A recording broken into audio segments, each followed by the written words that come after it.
Morning friends, welcome to today's lecture of LEL and UEL. Friends, आज के basically इस lecture में हम डिस्कस करेंगे LEL means lower explosive limit and LEL upper explosive limits के बारे में। किसी भी फ्लेमेबल केमिकल का जब आप एमएसडीएस पढ़ते हैं तो बेसिकली आपको ये दो टर्म्स सुनाई देते हैं। सो आज हम इनके बारे में डिटेल में डिस्कस करने वाले हैं। सो फ्रेंड्स, सबसे पहले अगर आपको मेरे लेक्चर्स अच्छे लगते हैं तो मेरे चैनल को सब्सक्राइब कीजिए और जितना ज्यादा पॉसिबल है उतना ज्यादा अपने फ्रेंड्स से शेयर कीजिए और चैनल को लाइक कीजिए। सो फ्रेंड्स, सबसे पहले हम बात करते हैं फायर की। तो फ्रेंड्स, फायर लगने के लिए बेसिकली 3 कंडीशंस आपको फुलफिल होनी चाहिए। जब वो तीनों की तीनों कंडीशन आपकी सेटिस्फाई होती हैं तभी फायर पकड़ती है। पहला, आपका फ्यूल होना चाहिए। ये फ्रेंड्स इसको फायर ट्रायंगल बोलते हैं। मैं इसको आगे के लेक्चर्स में काफी डिटेल में कवर करूंगा, इसीलिए आज मैं ज्यादा डीप में नहीं डिस्क्राइब कर रहा हूं। फ्रेंड्स, इसमें बेसिकली आपको कहीं पे भी आग पकड़ने के लिए 3 चीजों की जरूरत होती है। एक होता है आपका फ्यूल, एक होता है आपका ऑक्सीजन और तीसरा होता है आपका हीट। जब ये तीनों की तीनों चीजें किसी जगह पे प्रेजेंट होती हैं तभी वो फायर होती है, अदरवाइज फायर नहीं लग सकती है। सो फ्रेंड्स, इसको बेसिकली हम बोलते हैं fire triangle. So friends, a fuel जो बेसिकली कंबस्टिबल गैस होगी, ऑक्सीजन ये एक सर्टेन प्रपोर्शन में मिक्स करते हैं और जब वहां पे एक इग्निशन सोर्स मिलता है तब हमारी फायर होती है। सो फ्रेंड्स, अच्छे से याद कीजिएगा कि फायर पकड़ने के लिए बेसिकली 3 चीजों की जरूरत रहती है, ऑक्सीजन, हीट और फ्यूल। जब ये तीनों की तीनों चीजों का प्रेजेंस होगी तभी फायर होती है, अदरवाइज फायर नहीं हो सकती है।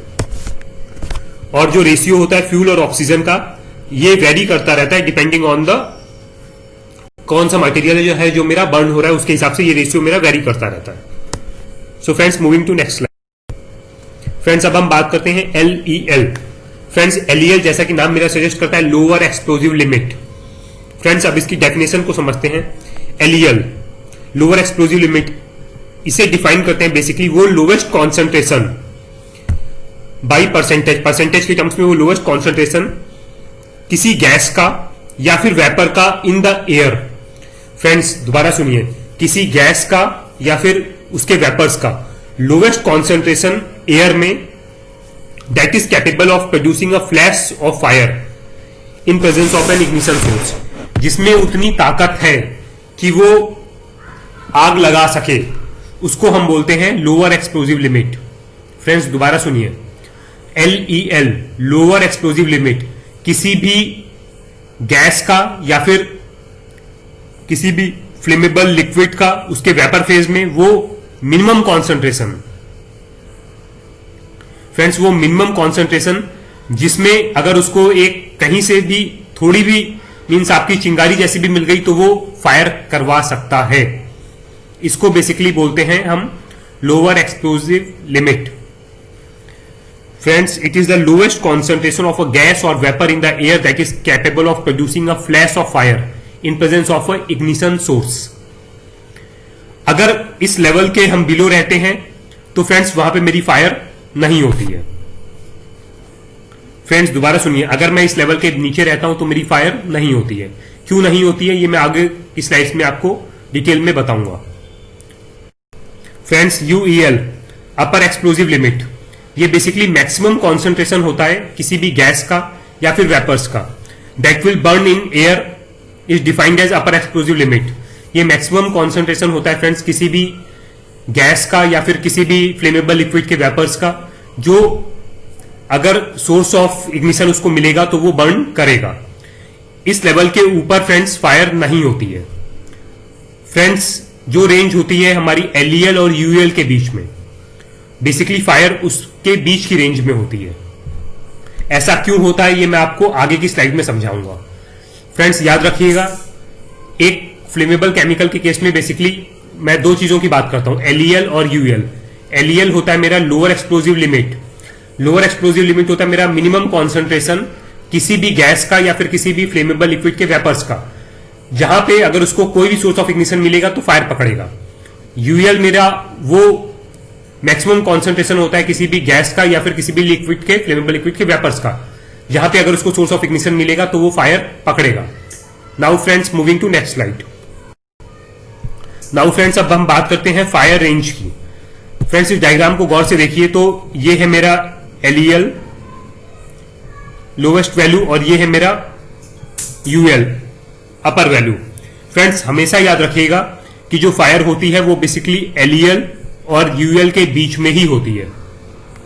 काफी सारे लोगों को इसमें कंफ्यूजन है, बट ये क्लियर रखिएगा फ्रेंड्स, फायर जो होती है वो हमेशा एलईएल और यूईएल के बीच में ही होती है। ऐसा क्यों है वो मैं आपको समझाता हूं फ्रेंड्स। जब आप एलईएल से बिलो जाएंगे तो वहां पे फ्रेंड्स आपकी जो वेपर फेज में जो आपका कॉन्सेंट्रेशन है उस मटेरियल का, मींस जो फ्लेम पकड़ रहा है, वो इतना कम रहता है कि आपका फायर होना की पॉसिबिलिटी ना के बराबर रहती है।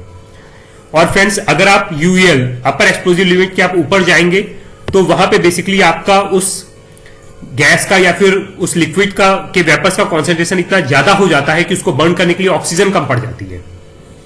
फ्रेंड्स याद रखिए, अगर आप एलईएल से नीचे हैं तो भी कभी फायर नहीं पकड़ती है, और अगर आप यूएल के ऊपर हैं तो भी कभी भी फायर नहीं पकड़ती है। फ्रेंड्स याद रखिएगा, ये बहुत ही इंपॉर्टेंट चीज है और मैक्सिमम टाइम आपसे इंटरव्यूज में बार बार ये क्वेरी रिपीट की जाती है। नाउ फ्रेंड्स एक छोटा सा एग्जांपल लेके हम समझते हैं। मान लीजिए हम बात करते हैं अमोनिया की। सो फ्रेंड्स अमोनिया की अगर हम बात करें तो अमोनिया की एलईएल वैल्यू है 15.5% और यूएल है इसका 26.2%। सो फ्रेंड्स अगर कहीं पे भी एयर में अमोनिया का कॉन्सेंट्रेशन 15.5% से 26.2% के बीच में अगर होगा तभी वहां फायर पकड़ने के चांसेस होंगे। याद रखिएगा फ्रेंड्स, ये हमें एलईएल और यूएल क्या बताता है। अमोनिया गैस की अगर हम बात करते हैं तो इसका एलईएल है 15.5 और यूएल है मेरा 26.2। सो फ्रेंड्स अगर किसी भी जगह पे मेरा अमोनिया का कॉन्सेंट्रेशन 15.5 से 26.2 के बीच में होगा तभी वहां पे मेरा फायर पकड़ने के चांसेस होंगे। अगर ये कॉन्सेंट्रेशन मेरा 15.5 से ड्रॉप कर जाता है तो भी कभी भी फायर नहीं होगी, और अगर 26.2 से हमेशा ज्यादा रहता है तो भी कभी भी फायर नहीं होगी। क्यों नहीं होगी वो मैं आपको पहले भी बता चुका हूं, क्योंकि यहां पे आपके का जो मटेरियल है जिसमें फायर पकड़ना उसका कॉन्सेंट्रेशन काफी कम रहता है, और यहां पे आपका उसका कॉन्सेंट्रेशन मटेरियल का इतना ज्यादा हो जाता है कि ऑक्सीजन कम पड़ जाती है यूएल के ऊपर। सो फ्रेंड्स होप आपको ये एलईएल और यूएल का कॉन्सेप्ट बिल्कुल क्लियर हो गया होगा। सो फ्रेंड्स होप आपको आज का मेरा लेक्चर अच्छा लगा होगा। सो फ्रेंड्स कल बेसिकली हम बात करेंगे आपका फ्लैश पॉइंट के बारे में। फ्लैश पॉइंट क्या होता है, फायर पॉइंट क्या होता है और इग्निशन टेम्परेचर क्या होता है, और उसके बारे में हम डिटेल में डिस्कस करेंगे। So friends till then good bye, have a nice day.